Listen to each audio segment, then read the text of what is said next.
Okay, so today I wanted to talk about a book I just finished. It's called The Unbecoming of Mara Dyer. I don't know if, or Mara Dyer. I don't know if you can see it. I have to read most of my books in ebook format because I have a toddler, so it just kind of makes things easier on me. So you'll probably be seeing a lot of flashes of my neck. But it's The Unbecoming of Mara Dyer, and it's by Michelle Hodkin. And it's a paranormal series that follows this girl, Mara Dyer.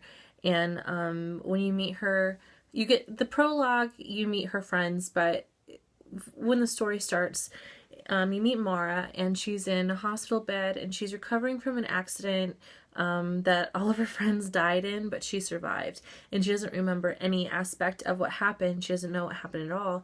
So throughout the book, what happens is she's slowly, piece by piece, is remembering what happened that night, what happened to her friends. And on this, basically they like move away, so to get a fresh start, so to speak, so that she can get a fresh start since like her best friend died. And it's sad, kind of. So the book follows her and her remembering bits and pieces of what happened until she finally remembers that night. And I really wanted to like this story. I did. I really did. But I walked away from it feeling really confused about everything.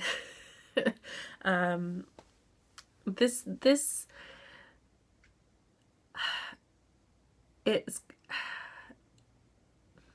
on Goodreads. I have some people that I follow that just absolutely loved and raved about this book, and so I thought I was really gonna love it, and it fell a little flat for me, mainly because of Mara herself. So there's obviously a romance aspect to these books. Most of them will have a romance aspect. Almost every single YA novel I've ever read has a romance aspect to it. So, but I think the romance aspect of this book killed the story for me. And I love a good romance book. Like, I go on romance novel binges. I love a good romance book.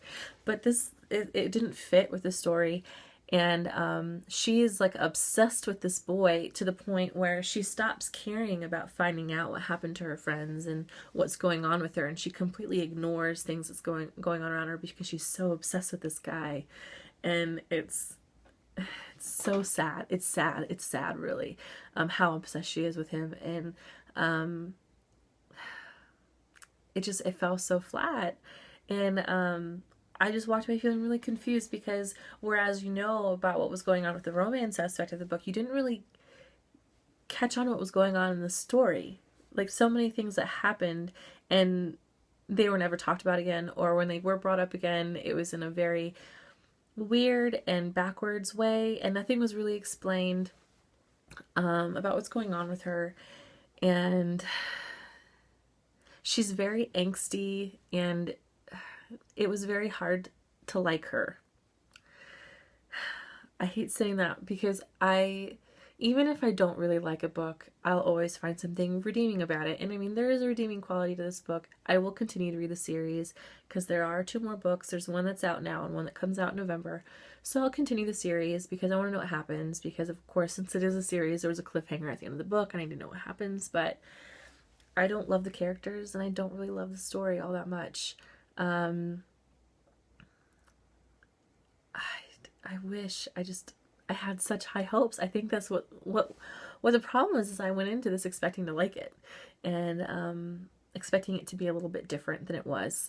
And I think the romance aspect of the novel killed it. I think her lack of remorse over what happened to her friends and what's going on with her and the things that happen, I didn't like that aspect about her. And it's in a high school setting, which of course, like, I obviously am not a target demographic to be reading a book about high school because I graduated high school 11 years ago. So it's a little out of my range of what I usually read. Because even though I read a lot of YA, they're usually like in a fantasy or dystopian setting, so there's no high school, so it makes it a little bit more relatable. But I mean, this did take place in a high school, and there's like that asshole teacher, and she's like getting in trouble, and it's just there's like bullies and stuff, and it wasn't that interesting to me, and like everything just seems so catty and open-ended, and I feel bad because this is like the first like real book review that I'm doing, and I wish it could have been a good one, but it's not really. I wouldn't recommend this book.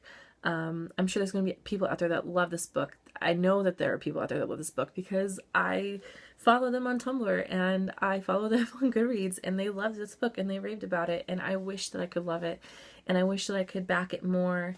I'm hoping that the second book in the series will make me love it. It'll make me love the story, maybe answer some of my questions. Maybe she'll start acting like a human being. I don't know. We'll see. But, you know, I was really hoping for so much more. And, I mean, if you love paranormal books and you love a good romance, I mean, go for it. Read this book. It might just be up your alley.